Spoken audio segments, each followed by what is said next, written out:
In your presence I am calm, waiting for the kingdom come.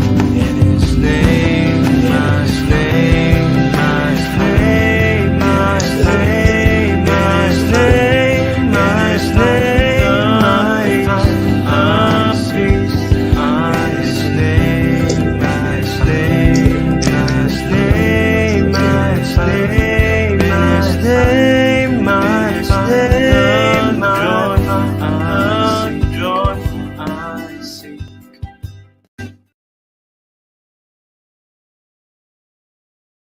Shalom, shalom, selamat pagi Bapak Ibu yang terkasih yang ada di Indonesia dan juga selamat menjelang sore ya, sore hari ini untuk Ibu Yovana dan saya, dan selamat tengah malam buat Ibu Murni yang ada di Jerman ya.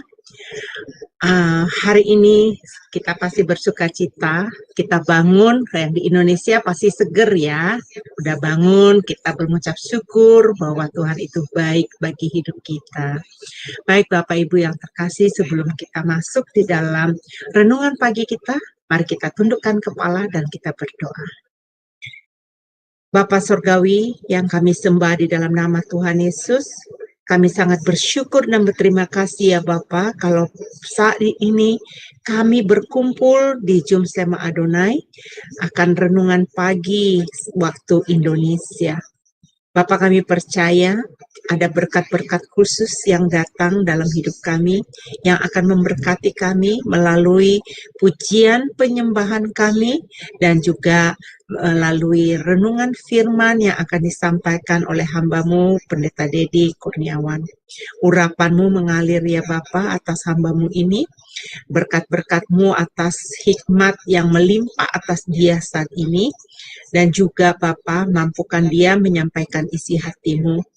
Berkati Tuhan setiap firman yang keluar, itu akan memberkati banyak orang, dan juga kami semua yang terlibat, yang mendengarkan renungan ini, baik yang ada di Zoom Sema Adonai maupun yang ada di live streaming, kami sama-sama diberkati.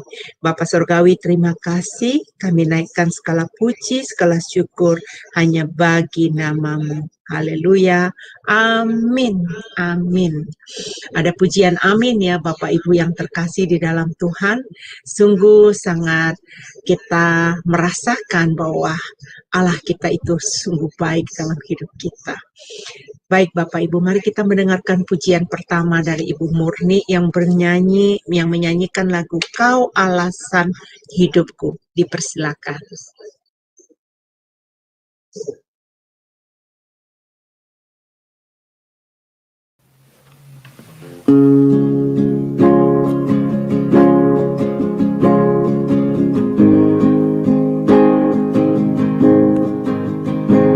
Ku hidup karena anugerah-Mu,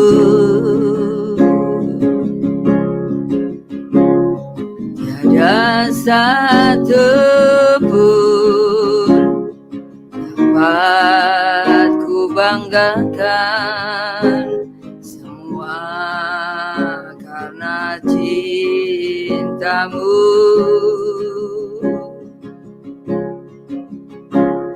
Ini hidupku,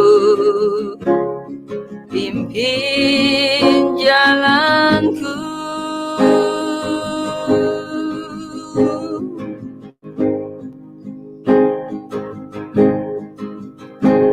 kasih-Mu mengubah hidupku.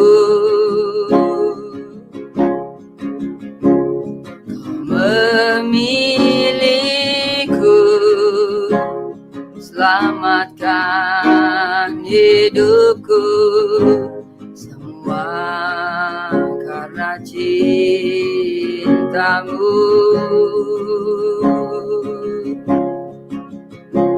Ini hidupku, pimpin jalanku,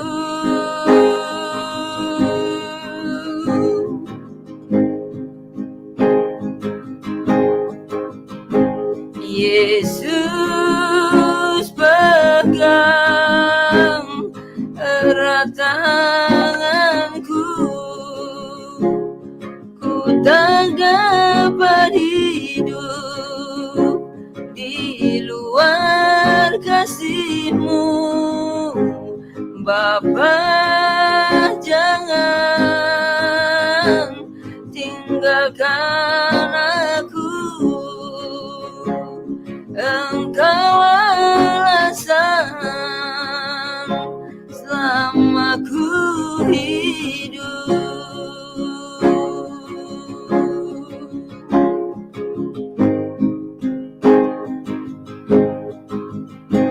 Ku hidup karena anugerah-Mu, tiada satu pun dapat ku banggakan, semua karena cinta-Mu.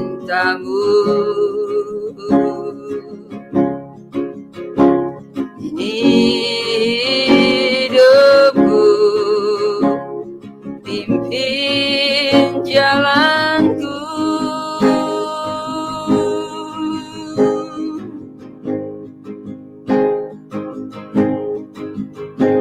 kasih-Mu mengubah hidupku. Kau memilihku, selamatkan hidupku, semua karena cinta-Mu.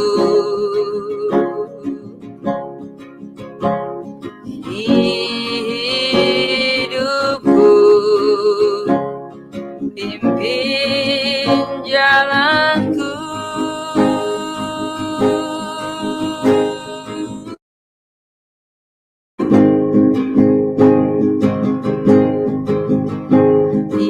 Yesus pegang erat tanganku,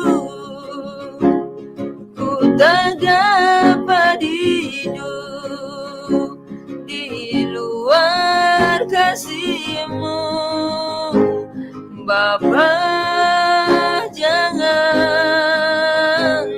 tinggalkan aku,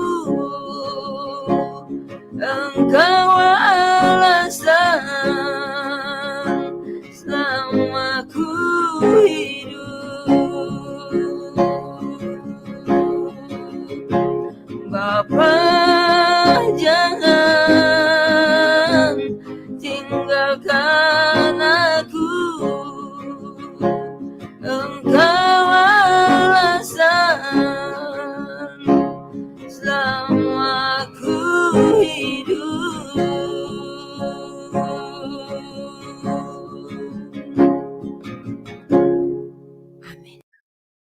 Amin, amin. Sangat luar biasa pujian ini ya. Kita hidup alasannya hanya untuk Tuhan. Kita meminta kepada Tuhan agar terus memegang kita. Kalau kita memegang Tuhan, kita nggak kuat, saudara-saudaraku. Makanya kita perlu bersekutu setiap hari. Kita minta Tuhan mencengkram kita, menggendong kita, menuntun kita, agar kita ada di dalam arah jalan yang benar. Persiapkan hatimu, saudara-saudaraku. Juga saya mempersiapkan hati kita untuk menerima firman Tuhan. Kepada Bapak Pendeta Dedi, dipersilakan. Ya, terima kasih Ibu Heni. Shalom, Bapak Ibu saudara semua. Selamat pagi, selamat berjumpa dalam persekutuan ibadah kita pagi hari ini, di mana kita hari ini hadir bersama-sama memenuhi baik untuk Tuhan, dan ibadah ini menjadi ibadah yang hidup berkenan pada Tuhan dan juga berdampak bagi banyak orang. Bapak Ibu, tema pagi hari ini adalah menilai zaman. Mari kita buka kitab kita di dalam Lukas pasal yang ke-12 ayat 54 sampai dengan 56. Kitab Lukas pasal yang ke-12 ayat yang ke-54 sampai dengan Demikian firman Tuhan. Saudara lihat ya kitab, sana saudara ya judul perikopnya adalah menilai zaman. Ayat 54 berkata demikian firman Tuhan. Yesus berkata pula kepada orang banyak. Jadi Yesus yang berbicara di hadapan orang banyak. Apabila kamu melihat awan naik di sebelah barat, segera kamu berkata akan datang hujan. Dan hal itu memang terjadi. Dan apabila kamu melihat angin selatan bertiup, kamu berkata hari akan panas terik. Dan hal itu memang terjadi. 56. Hai orang-orang munafik, rupa bumi dan langit kamu tahu nilainya. Mengapakah kamu tidak dapat menilai zaman ini? Sampai sekian ayat firman Tuhan ya. Nah, Bapak Ibu Saudara yang kasih Tuhan, ayat firman Tuhan ini adalah perkataan yang disampaikan Tuhan Yesus itu kepada ahli-ahli Taurat dan orang-orang Farisi, yaitu bahwa mereka bisa tahu tentang tanda-tanda alam, mereka mengerti hari akan hujan, mereka paham bahwa akan datang panas terik, ya, tahu mereka tentang hal itu.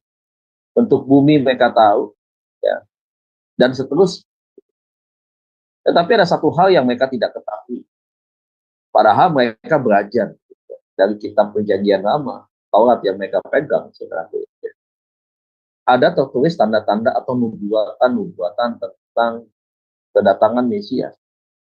Mulai dari kelahirannya, kemudian pelayanannya, penderitaannya, kematiannya, bahkan sampai nanti kedatangan yang kedua kalinya ke dalam dunia ini. Dan itu semua sudah tertulis di dalam kitab Taurat. Dan kitab Perjanjian Baru itu sangat jelas sekali mencatat tentang bahwa dia adalah Mesias yang dijanjikan. Bukan hanya bagi bangsa Israel, tapi juga bagi setiap umat manusia. Nah, ketika dia hadir nanti ke dalam dunia ini, maka dia juga disertai dengan kuasa. Pelayanannya akan disertai dengan tanda-tanda mujizat. Tanda-tanda mujizat yang menyatakan bahwa dia adalah Tuhan. Bukan tanda-tanda kenabian, tetapi tanda-tanda keilahiannya dia. Yaitu dia mengampuni dosa, dia membangkitkan orang mati, dia menyuruh alam untuk berhenti, angin ribut dia redahkan, dan seterusnya yang kita baca dan kita pelajari selama ini. Namun orang Yahudi tidak melihat tanda-tanda itu. Mereka tidak percayakan tanda-tanda itu. Nah, inilah yang disampaikan oleh Tuhan Yesus adalah sebuah statement keras kepada orang Yahudi supaya mereka bisa melihat tanda-tanda daripada Yesus sendiri ketika dia hadir. Inkarnasi mengambil rupa sebagai manusia. Itu tanda yang sama. Nah, hubungan yang kedua ini adalah berkaitan dengan pelajaran eskatologi. Eskatologi itu adalah pelajaran berkaitan dengan akhir zaman, ya, zaman sampai kepada kedatangan Tuhan di kedua kali dan seterusnya. Nah, Bapak Ibu Saudara kasih Tuhan, kita penting untuk kita belajar. Ya, jangan hanya kita seperti apa yang Tuhan Yesus katakan, mengecam, karena kita tidak pernah belajar. Dan kita bersyukur Bapak Ibu Saudara dan saya hari ini kita adalah orang-orang yang senantiasa terus belajar untuk kita menggali kebenaran firman Tuhan, memaknai bagi kita ini apa. Nah, oleh sebab itu, ya, banyak orang yang hanya melihat sekedar tanda-tanda alam itu saja, tetapi mereka sama sekali mereka tidak menyadari bahwa ada tanda-tanda yang jauh lebih besar. Nah, di akhir zaman ini, saudaraku bisa melihat kondisi keadaan kita. Ada banyak orang yang bukan hanya semakin bertambah yang percaya, tetapi yang tidak percaya juga banyak. Bahkan ada di beberapa kalangan Kristen pun juga demikian. Ada yang sama seperti orang-orang Yahudi, ahli-ahli Farisi, ahli Taurat itu. Nah, ini yang harus kita tidak boleh serupa dengan mereka. Ini identik dengan iman kita kepada Tuhan, bahwa kita percaya Tuhan inilah yang menyatakan keilahiannya kepada kita. Bahwa dia adalah Tuhan yang memang betul-betul datang ke dalam dunia ini menjadi juru selamat. Kalau kita melihat apa yang dikatakan oleh Tuhan Yesus, Banyak di antara kita tahu tuh apa yang namanya mau datang hujan. Ibu-ibu di rumah yang jemur pakaian ketika ada bunyi sedikit, ya suara geledek atau geruduk begitu. Ya, cepat-cepat bilang, waduh kita harus angkat-angkat jemuran kita, pakaian kita supaya tidak basah lagi, supaya kita nggak kerja 2 kali. Atau ketika melihat ya langit mendung, kemudian sudah yakin akan turun hujan karena sudah mulai gelap, pakaian sudah diangkat. Beberapa orang yang ketika sekarang musim panas begini, ya, yang panasnya sangat terik, gitu, mereka sudah mulai siap-siap membersihkan selokan, membersihkan sungai, ya got, ya parit, dan seterusnya begitu. Untuk apa? Supaya nanti tidak datang banjir. Jadi mereka sudah tahu tanda-tanda alam, sama seperti banyak orang yang tidak percaya di sekitar kita. Tanda-tanda alam mereka lihat, mereka tahu begitu. Tetapi tanda-tanda keilahian Yesus, ya, baik itu tanda-tanda mujizat yang hari ini walaupun figur itu tidak kelihatan secara kasat mata, maksudnya adalah secara utuh seperti kita melihat satu sama lain begitu. Tetapi dia ada, dia hadir. Mujizatnya itu terlihat. Dan mujizatnya itu selalu ada buat kita. Bukan cuma masih ada, tetapi selalu ada. Begitu. Dan hari ini berapa banyak di antara orang yang juga belum percaya dengan tanda-tanda itu. Dan yang kedua adalah tanda-tanda bagaimana zaman ini ke depannya bukan semakin baik. Ya, siapapun presidennya ke depan, siapapun kepala negara, siapapun pemerintahan yang hebat di dunia, negara-negara raksasa adidaya pemimpinnya siapapun. Kita berkata bukan akan semakin baik. Ke depan akan semakin banyak pergumulan tantangan. Ini saya mengingatkan kepada orang Kristen supaya jangan ada di zona jam, tapi ada di zona di mana kita bergantung sepenuhnya kepada Tuhan. Bahwa ke depan bukan hari-hari yang semakin baik, tapi hari-hari yang semakin jahat. Ya, saudara bisa melihat kondisi manusia akhir zaman seperti apa di dalam 2 Timotius pasal 3. Saudara bisa pelajari. Dan inilah sebuah tanda-tanda yang memang real ada di sekitar kita. Nah, oleh sebab itu hari ini kita akan belajar tanda-tanda kedatangan Tuhan itu apa. Ya, tanda-tanda yang seperti apa kita bisa melihat hari-hari ini. Mari kita meneliti, melihat fakta yang ada. Walaupun kita melihat hari ini Israel dan Hamas itu adalah bukan bagian daripada perang dunia ketiga, bahkan sampai kedatangan Tuhan, belum, itu masih tanda-tanda, belum tanda-tanda seperti yang ditulis oleh Alkitab bahwa ada perang Harmagedon dan seterusnya, bukan itu. Tetapi yang kita lihat hari ini adalah masih adalah bagian tanda-tanda permulaan, seperti apa yang ditulis oleh Alkitab. Nah, tanda-tanda ini menjadi sebuah perenungan bagi saudara dan saya. Supaya apa? Mempersiapkan diri dengan baik. Ayo, ya persiapan diri yang seperti apa yang harus kita persiapkan? Siapa yang nanti akan dibawa, diangkat oleh Tuhan? Ya, yang akan dapat berjumpa dengan Tuhan. Siapa yang akan nanti dibangkitkan, kemudian naik, kemudian berjumpa dengan Tuhan Yesus di awan-awan. Nah, bagaimana dengan kita yang hari ini? Nanti harus kita siapkan dengan baik. Nah, oleh sebab itu, saudara, kita akan lihat ya, di dalam Matius pasal 24 ayat 4 sampai dengan 7. Matius pasal 24 ayat 4 sampai dengan ayat yang ke-7. Matius 24 ayat 4 sampai dengan ayat yang ke-7. Ya, dikatakan permulaan penderitaan. Kalau saudara lihat di Alkitab, ya, video perikopnya. Matius pasal 24 ayat 4 sampai 7. Saudara nanti bisa baca di ayat yang ketiga sampai ayat 14. Saudara nanti bisa baca di rumah ya. Lebih jelasnya, ayat demi ayat saudara baca, saudara teliti. Ayat yang keempat berkata demikian. Jawab Yesus kepada mereka, lagi-lagi Yesus bicara kepada orang banyak, ya. Waspadalah supaya jangan ada, maksudnya bukan kepada satu orang, gitu ya, tetapi memang diberitahukan ke beberapa orang. Jawab Yesus kepada mereka, waspadalah supaya jangan ada orang yang menyesatkan kamu. Sebab banyak orang akan datang dengan memakai namaku dan berkata, akulah Mesias. Dan mereka akan menyesatkan banyak orang. Kamu akan mendengar deru perang atau kabar-kabar tentang perang. Namun berawas-awaslah, janganlah kamu gelisah. Jadi jangan sampai terpengaruh, sampai mikirin, sampai khawatir dan berlebihan, begitu. Nah, jangan seperti itu kata Tuhan. Jangan sampai gelisah, hidupmu tidak nyaman, hidupmu stres, penuh tekanan, ya. Seakan-akan itu tadi, ya saudara memikirkan satu dampak yang terlalu negatif buat diri saudara. Sebab semuanya itu harus terjadi, kata. Berarti kan ada sesuatu yang memang akan terjadi dan harus terjadi. Berarti tidak mungkin tidak akan terjadi, ya. Tetapi itu belum belum kesudahan. Jadi masih bagian kecil daripada tanda-tanda. Nah, bagaimana dengan respon kita ketika kita melihat tanda-tanda kecil ini? Oleh sebab itu, marilah Alkitab berkata, supaya di hari yang Tuhan yang semakin mendekati, kita semakin giat melakukan. Apa sih yang harus kita lakukan untuk kita semakin giat? Ya, kita melayani Tuhan. Hidup semakin benar di hadapan Tuhan. Kemudian juga kita melakukan apa yang Tuhan perintahkan bagi kita untuk kita kerjakan. Setiap PR yang Tuhan berikan sama kita, ayo selesaikan timeline-nya dengan baik. Ya, kita selesaikan secepat mungkin begitu. Jangan ditunda-tunda. Saya nggak tahu apa yang saudara tunda hari ini berkaitan dengan hidup kita atau hidup saudara dan saya yang bertanggung jawab kepada Tuhan. Dalam hal apa misalnya? Dalam hal memberi waktu misalnya. Untuk apa sih?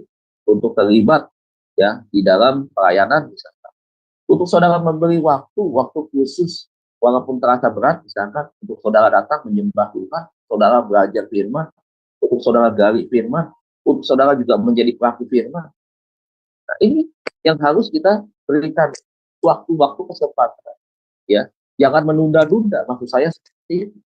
Nah, saudara, apa yang kita bisa pelajari dari hal ini? Ternyata, saudara, di tanda-tanda permulaan zaman Alkitab melalui Tuhan Yesus, ya, dia berkata, ini Yesus sendiri yang berkata nih, ini bukan Petrus, ya, tetapi Petrus itu Yesus sendiri yang menjawab, yang berkata kepada tiap mereka yang hadir pada waktu itu, supaya waspada. Waspada ini adalah bentuk sikap berjaga-jaga. Ya, sikap waspada itu sikap yang hati-hati.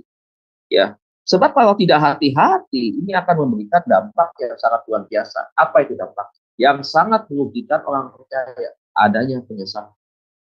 Saudara nggak usah aneh lihat hari-hari itu penyesalan.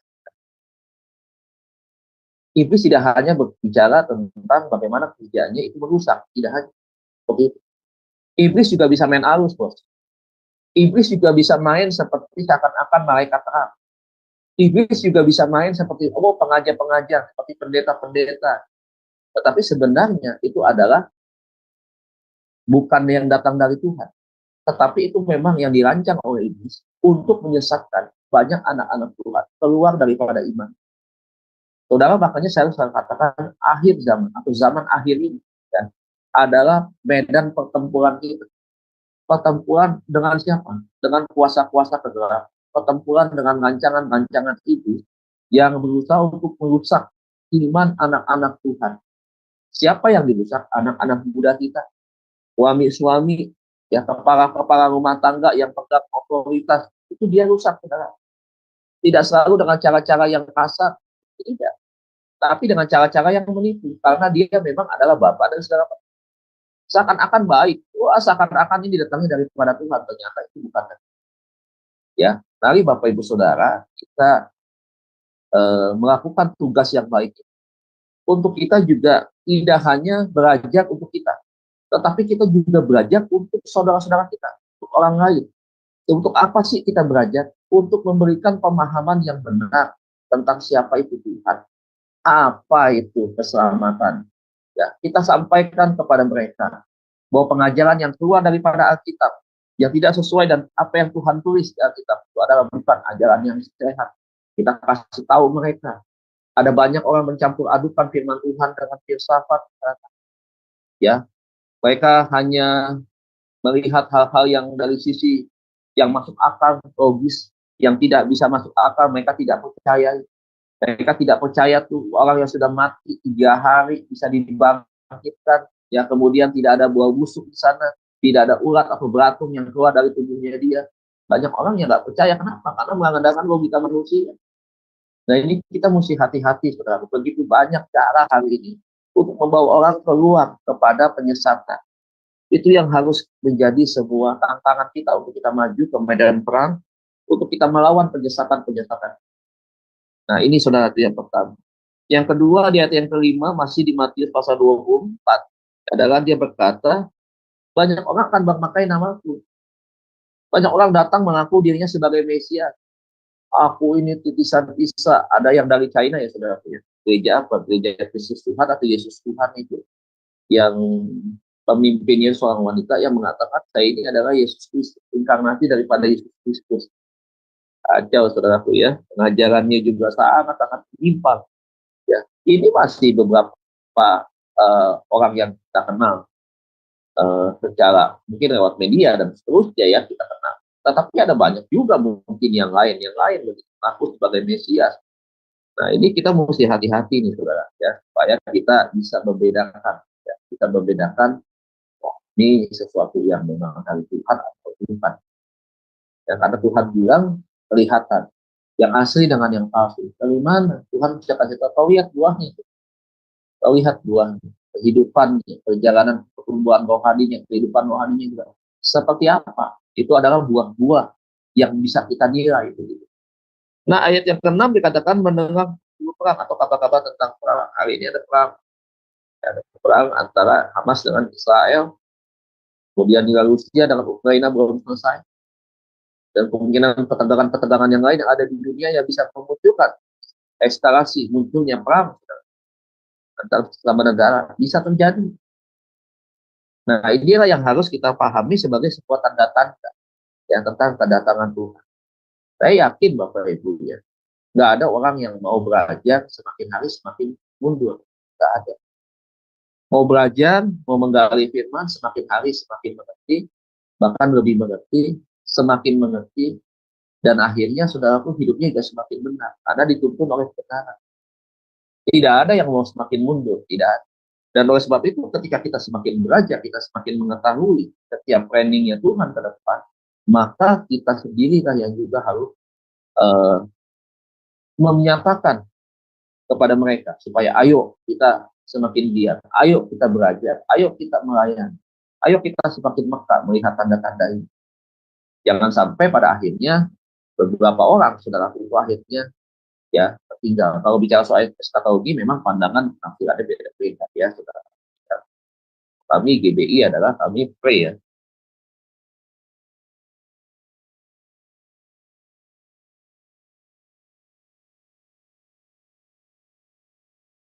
Kita percaya nih Bapak Ibu Saudara ya, kita ini di pos. Kita soalkan ini. Tetapi bagaimanapun iman kita di dalam Tuhan harus punya dasar yang kuat. Harus punya iman yang bisa teruji. Nah ini yang Tuhan mau. Nah sekarang Bapak Ibu Saudara, bagaimana caranya? Ketika kita tahu kita bisa melihat real zaman hari-hari ini, maka kita belajar saudara, ya, untuk kita sekarang ini mempergunakan waktu sisa yang ada di hidup kita. Untuk kita betul-betul punya satu komitmen yang kuat di hadapan Tuhan.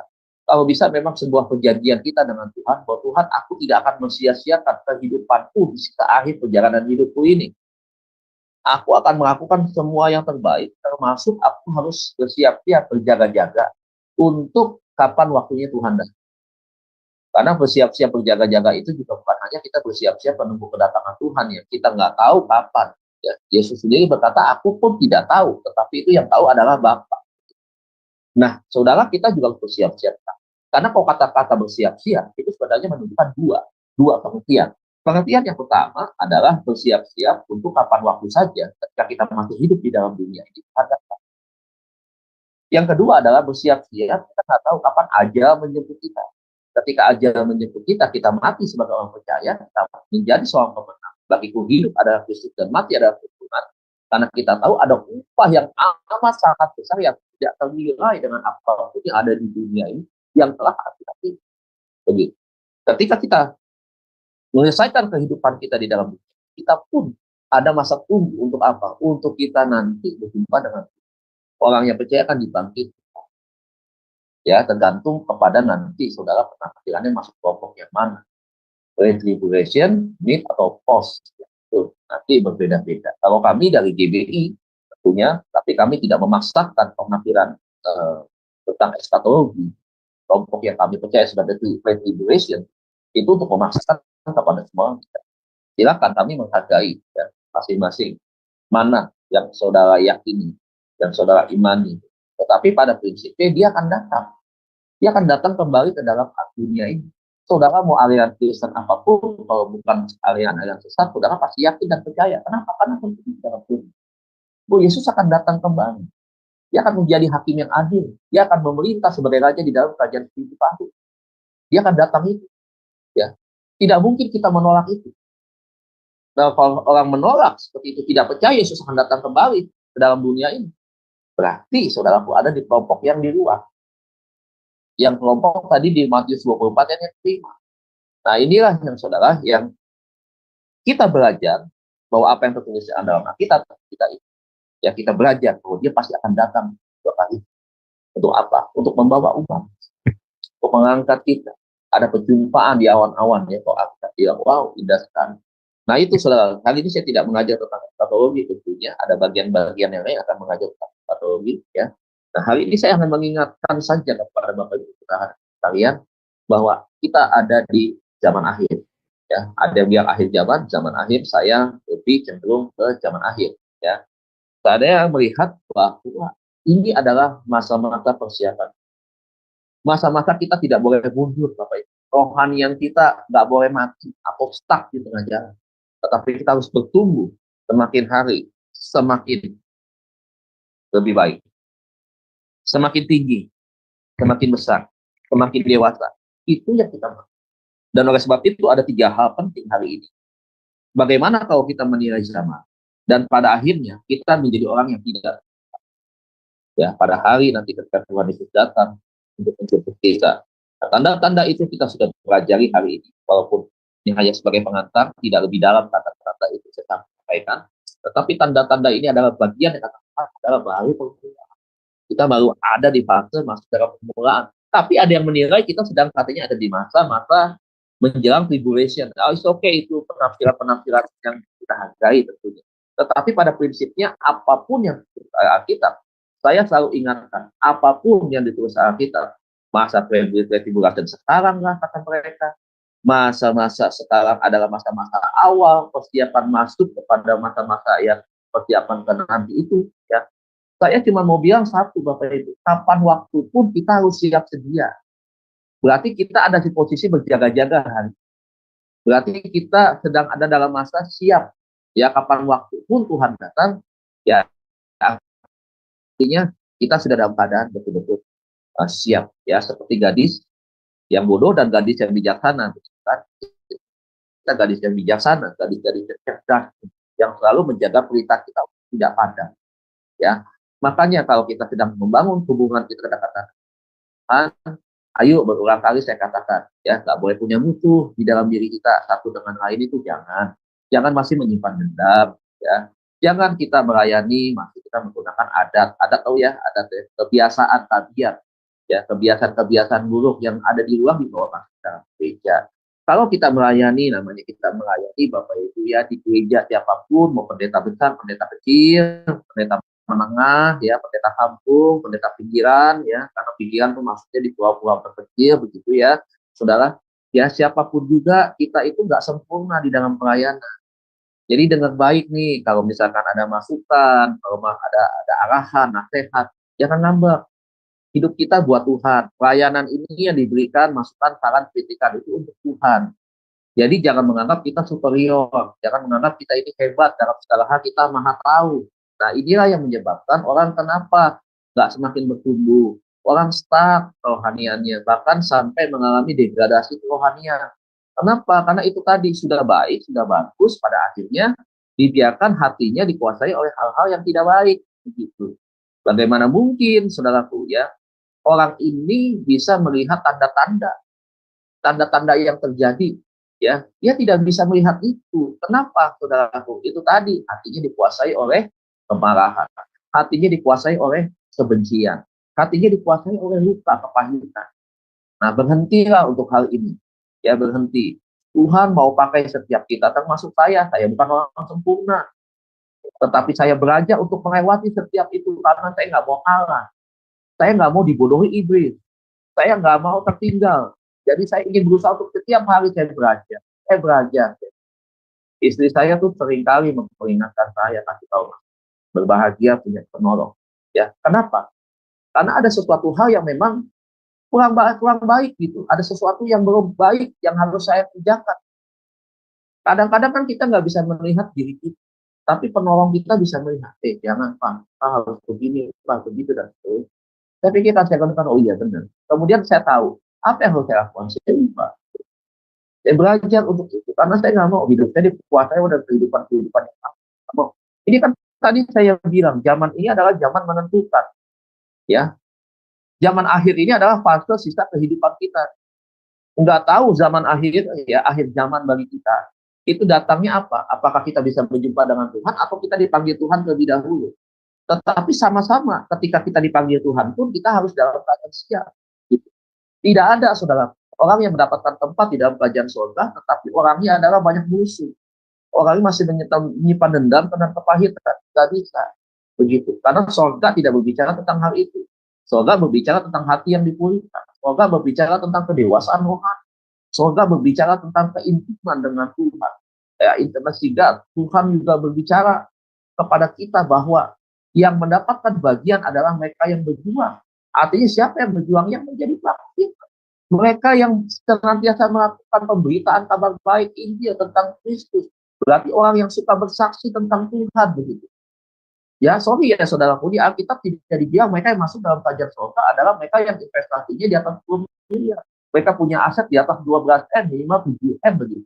Akan masuk dalam kerajaan surga. It's okay. Itu pencapaian prestasi Bapak Ibu Saudara. Itu tidak salah, itu baik. Hebat, artinya saudara diberkati Tuhan. Saudara bersyukur itu, tidak boleh sombong. Intinya itu, ya harus mengingat bahwa berkat ini punya Tuhan. Saya pun harus menjadi berkat buat orang lain. Itu yang harus dipahami. Tetapi bukan itu persyaratan.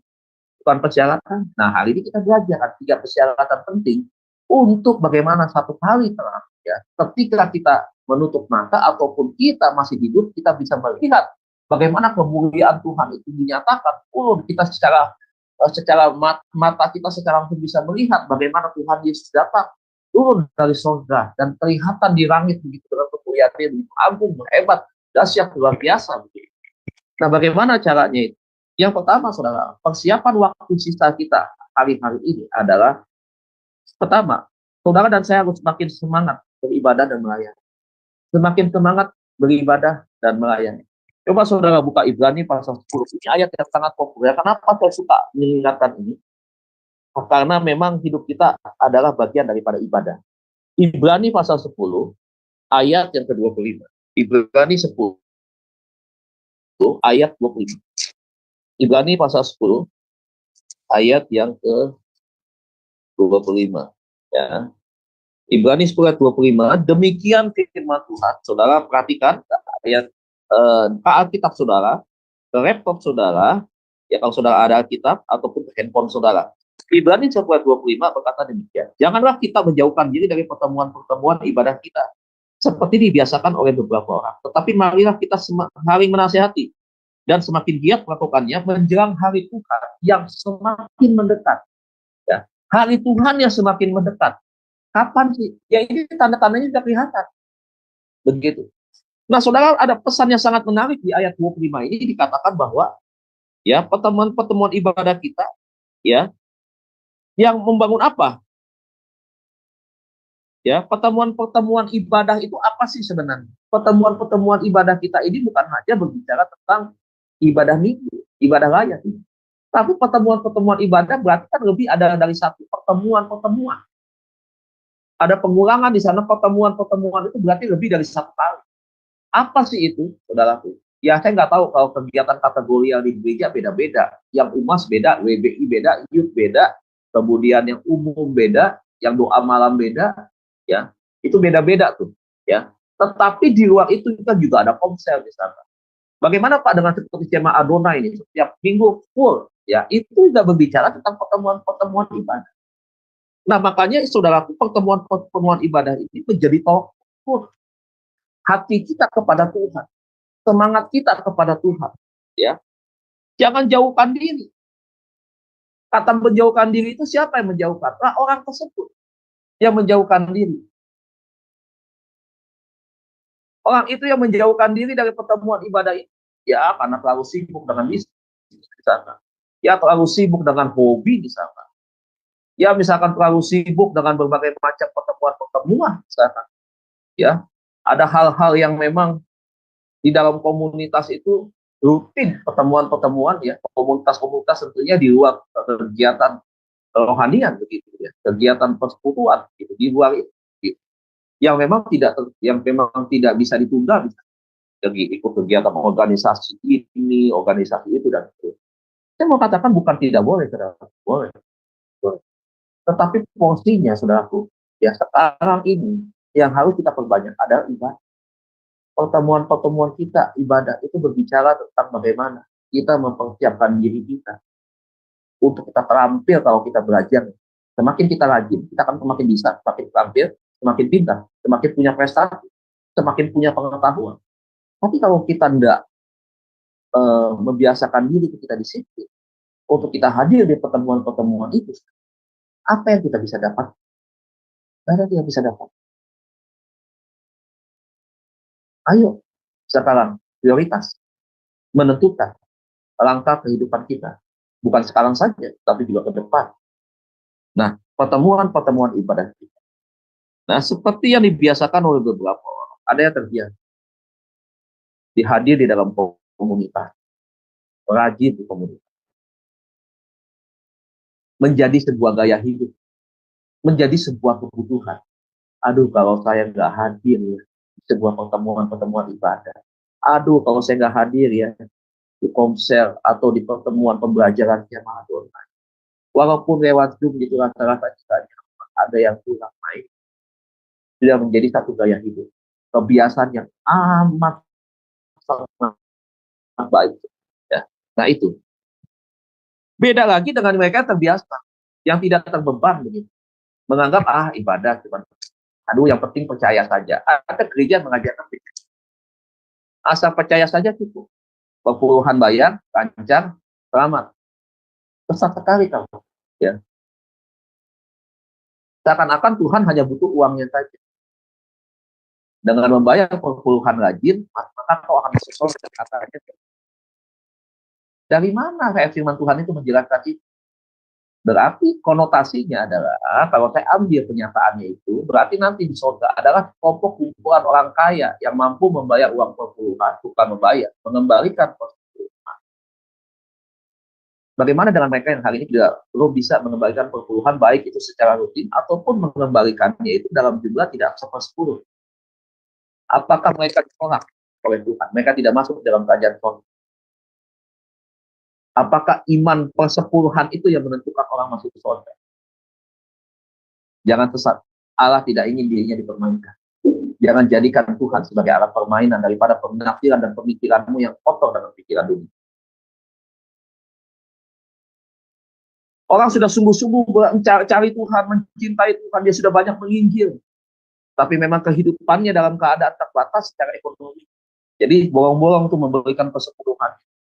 Dan kemudian Anda katakan yang tidak lagi memberikan persepuluhan tidak masuk dalam kerajaan surga. Kau lebih hebat dari Tuhan, bos. Sesatkan banyak umat dengan pemahamanmu yang dangkal, yang ketek. Kau menghina Tuhan. Katakan Tuhan butuh duit, butuh uang dunia. Ketaatan bukan berbicara tentang hanya memberi soal uang. Ya.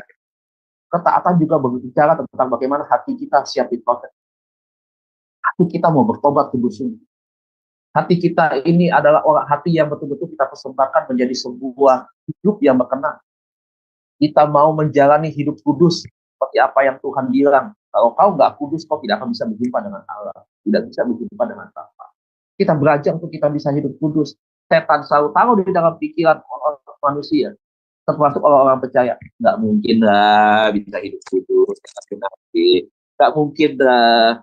Saudara, kudusnya yang Tuhan maksud, tentunya kudus yang dia tahu semampu kita, sebatas kemampuan kita.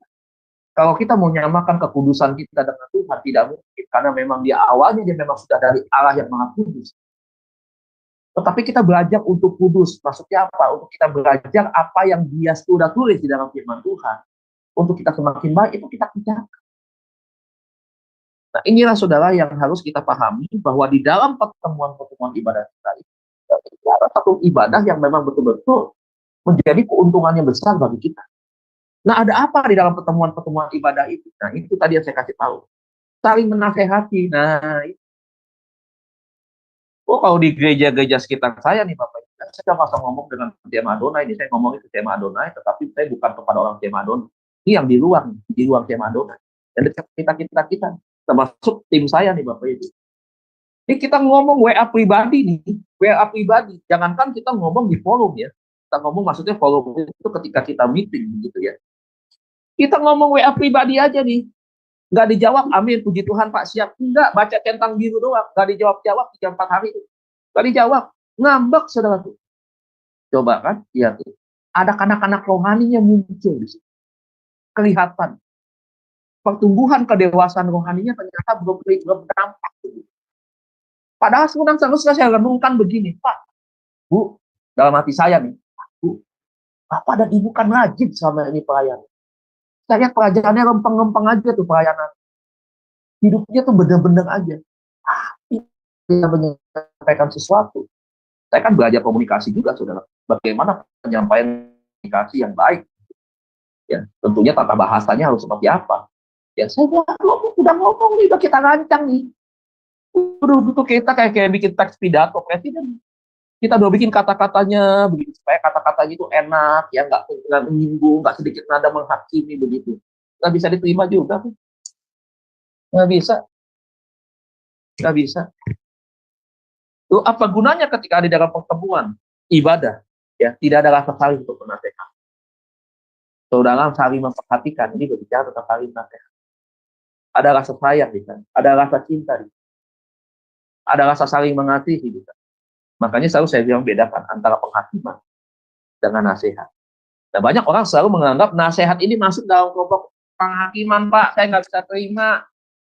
Saya datang ke gereja nggak dibayar, nggak digaji, nggak dapat apa-apa. Ya saya udah tua nih, umur saya segini. Ya saya dinasehatin. Walaupun dia pemimpin saya, dia gembala saya. Kapan Pak ngomong kayak begitu, Pak? Nah ini orang yang model-model kayak gini banyak.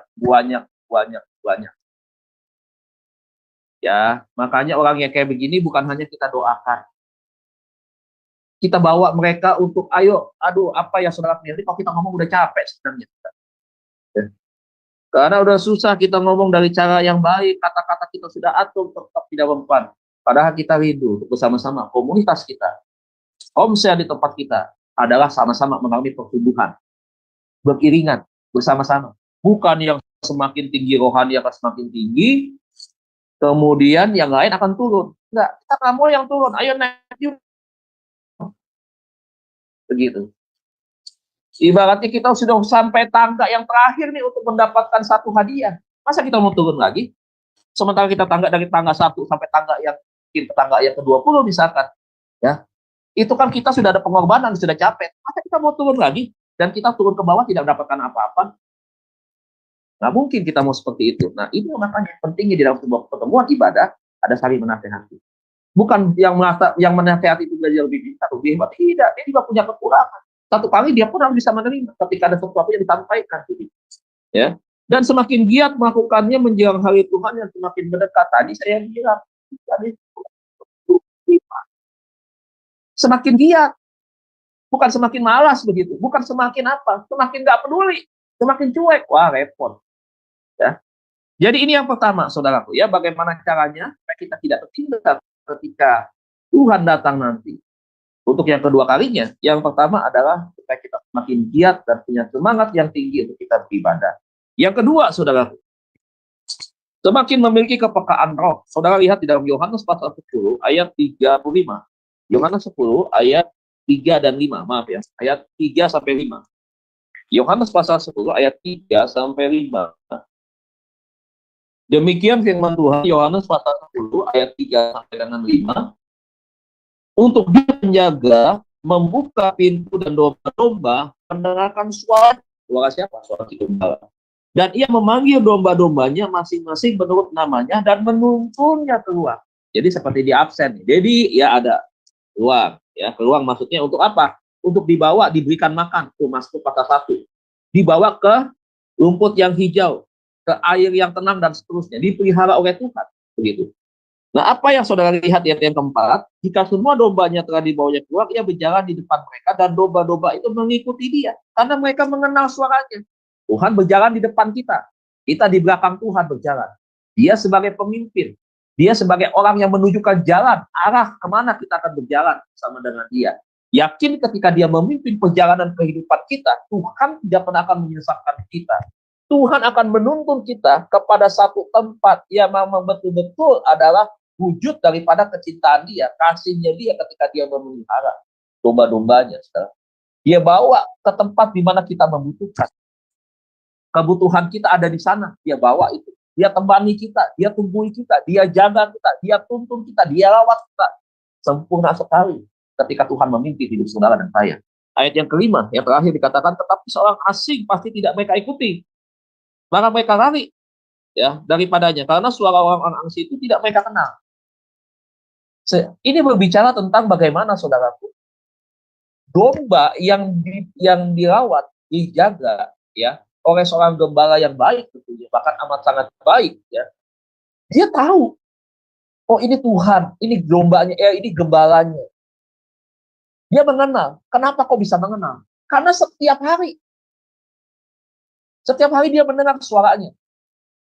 Refleksinya apa Pak bagi kita Pak hari ini? Setiap hari kita sudah dengar nggak suara Tuhan berbicara kepada kita? Bukan berarti Tuhan berbicara kepada saya, bukan. Berarti Tuhan berbicara kepada kita lewat apa? Lewat firman-Nya. Lewat tuntunan Roh Kudus yang disampaikan kepada kita ketika kita berdoa. Sejauh mana hari kita mengenal itu?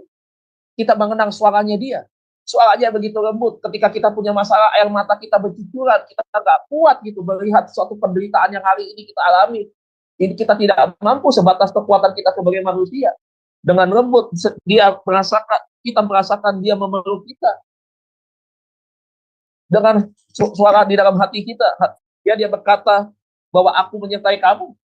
Gak usah takut, gak usah khawatir. Wow, keren banget begitu saudara. Dan kita bisa kenal kenapa? Karena kita setiap hari bergaul erat dengan Tuhan, bergaul karib dengan Tuhan. Begitu. Intim dengan Tuhan. Ada keintiman di sana. Sama seperti Maria ada di bawah kaki Tuhan. Dia mau mendengar Tuhan berbicara kepada dia. Dia rindu mendengar suara Tuhan. Nah hari ini bagaimana dengan kita Pak? Kita bisa nggak membedakan ini suara Tuhan atau oknum yang lihat itu, yang biasa menyesatkan orang? Ya, iblis maksudnya. Nah, kalau orang yang bergaul erat dengan Tuhan, dia tahu, dia peka. Nggak mungkin, dia akan menghindar, dia akan menjauh. Kata berlari dan itu menghindar, itu berarti apa? Dikatakan bahwa malah mereka lari daripadanya. Jadi berarti tentang apa? Menjauhi, saudara. Menjauhi dari suara-suara yang bukan suaranya Tuhan. Artinya kita tidak mau hidup kita tersesat. Peluang daripada suara kebenaran. Jangan lari daripada itu. Tapi kita harus lari kepada Tuhan. Kalau kita lari keluar, berarti kita menyimpang. Artinya apa? Hidup kita menyimpang. Nah, kita bukan lagi menjadi domba, ya. Jadi dombanya Tuhan, tetapi beberapa orang keluar atau menjadi domba yang mau ada di dalam tracknya Tuhan atau di luar tracknya Tuhan. Mau menjadi domba yang tidak tersesat atau menjadi domba yang tersesat. Dimulai ketika kita punya kepekaan untuk kita bisa membedakan. Ini kehendak Tuhan, ini suara Tuhan. Dari mana kita bisa mendengar itu? Kita bisa tahu karena dari kedekatan kita dengan Tuhan. Kawan karib nih Bapak Ibu dengan kawan biasa itu beda. Teman dekat pasti tahu. Seleranya apa, kesukaan makanannya apa, warna pakaian yang dia suka apa, sepatu model apa dia suka. Kenapa dia bisa suka? Karena dia dekat dengan Tuhan. Dia tahu. Gitu. Kan ada kedekatan. Ya. Jadi ini yang kedua, saudaraku ya, semakin memiliki kepekaan roh yang kedua, untuk kita tidak tertinggal nanti, ya supaya kita tidak tersesat tujuannya, gitu. Yang ketiga adalah memiliki sikap berjaga-jaga. Matius 24 kita kembali, tapi ayatnya ayat 42 sampai dengan ayat 44 terakhir. Matius 24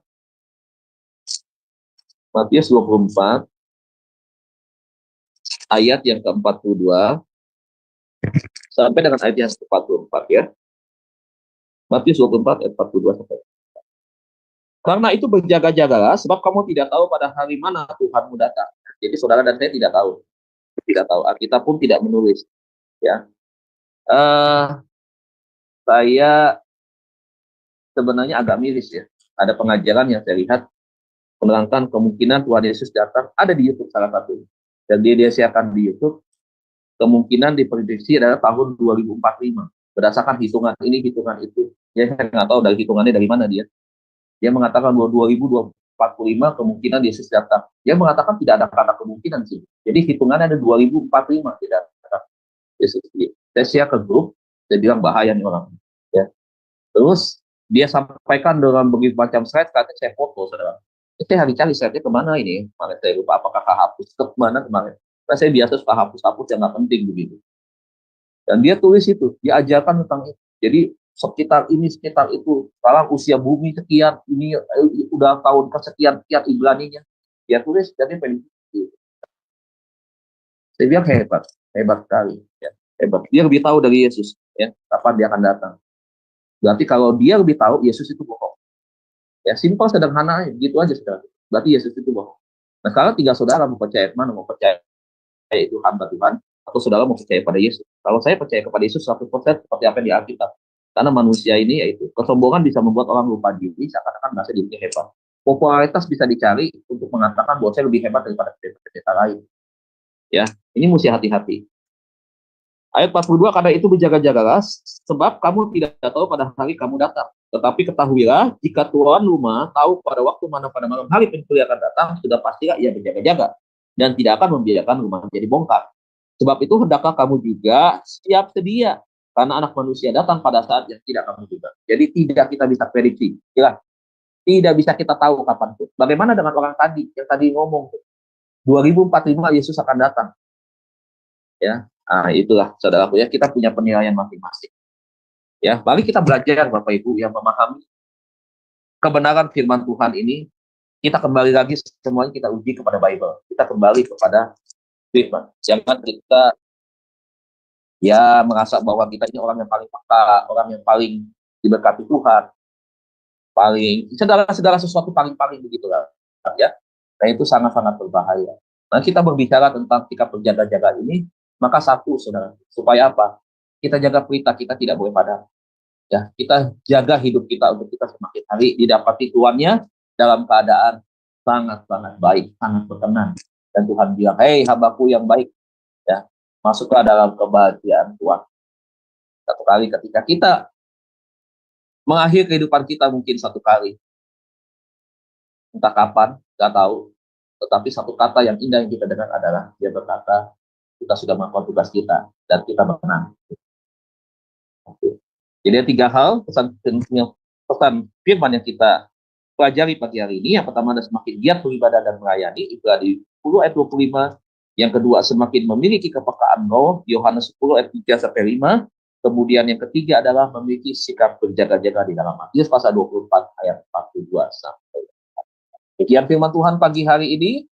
Tetap berharap percaya kepada Tuhan, berjaga-jagalah. Tuhan Yesus berkati kita semua. Amin. Firman Tuhan. Saya kembalikan kepada Ya, baik. Terima kasih Pak Dedi. Ini firman Tuhan yang sangat-sangat memberkati kita semua ya Bapak Ibu. Jadi kita bisa melihat, menilai akhir zaman saat ini, akhir zaman dunia, nanti itu adalah kedaulatannya Tuhan. Karena di dalam firman berkata juga, tadi kita sudah baca, tetapi apabila kita mati malam ini, itu adalah akhir zaman buat pribadi kita. Jadi pesan Tuhan hari ini kita harus pegang bahwa tadi dikatakan semakin giat beribadah dan melayani Tuhan. Jadi kalau kita hidup, kita mau melayani Tuhan ya Bapak Ibu ya, dan kita mau beribadah. Karena dengan kita beribadah berarti kita selalu bersekutu dengan Tuhan kita.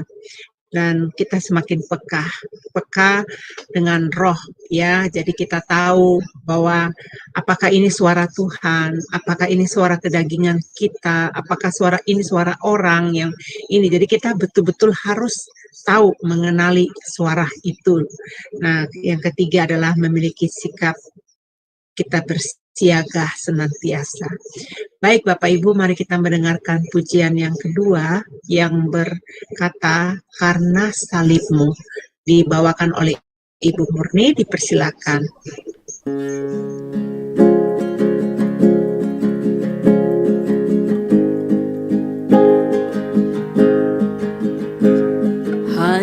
Engkau Tuhan di hidupku,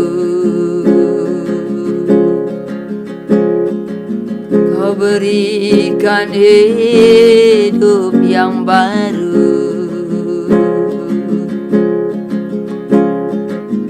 Darah-Mu menyucikan, pulihkan hatiku.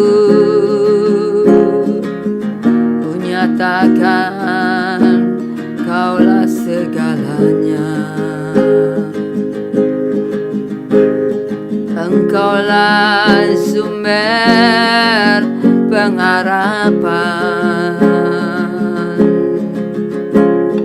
kuasa-Mu sanggup menyembuhkan.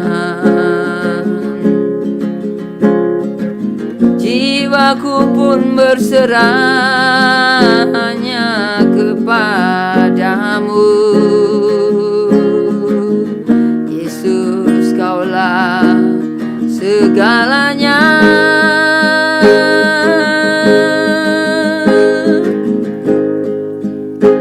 Karena salib-Mu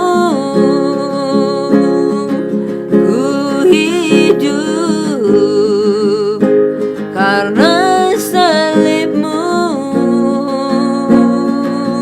ku menang. Engkau yang berkuasa, sanggup ku melakukan mujizat-Mu di hidupku.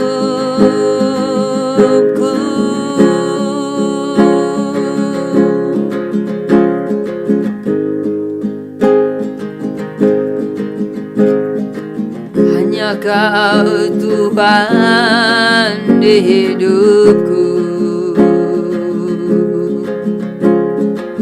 Kau berikan hidup yang baru. Darah-Mu menyucikan, pulihkan hatiku. Ku nyatakan Kau segalanya. Engkaulah sumber pengharapan,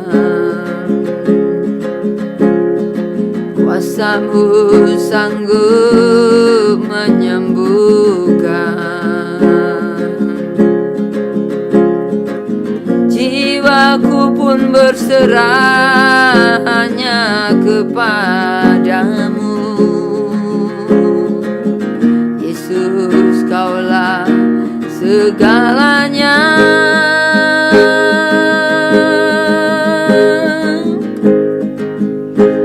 Karena salib-Mu ku hidup, karena salib-Mu ku menang. Engkau yang berkuasa, sanggup ku melakukan mujizat-Mu di hidupku. Karena salib-Mu ku hidup, karena salib-Mu ku menang. Engkau yang berkuasa, sanggup ku melakukan mujizat-Mu di hidupku.